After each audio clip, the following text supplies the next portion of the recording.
How to log in ElevenLabs app on your mobile device. Hello everyone, welcome back to another video from Wake&Tech. If you're trying to access your AI voice tools on your phone, then in this beginner-friendly tutorial, I'll show you how to log in to ElevenLabs application on your mobile device step by step. So let's get started. First of all, download and open up the ElevenLabs app on your Android device or your iOS device and wait for the welcome screen to load completely. Now on the main screen, you can go ahead and select whether you'd like to sign in with Apple ID, your Google account, or with email. Just make sure that you choose the same method that you previously chose while signing up or creating an account. I'm just going to tap on continue with email since I created an account with email option.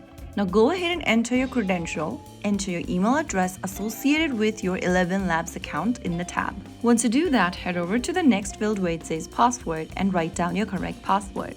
If you don't remember the password, you can tap on the forgot password link under the login button and get help. Just make sure to enter your password and email correct and click login, and you have successfully signed in to your ElevenLabs account using the mobile device. Now you can generate AI voices, access saved projects, use text-to-speech tools, explore voice settings and features. If you found the video helpful, don't forget to like, share and subscribe to our channel. I will see you again in the next video. Stay tuned and thanks for watching.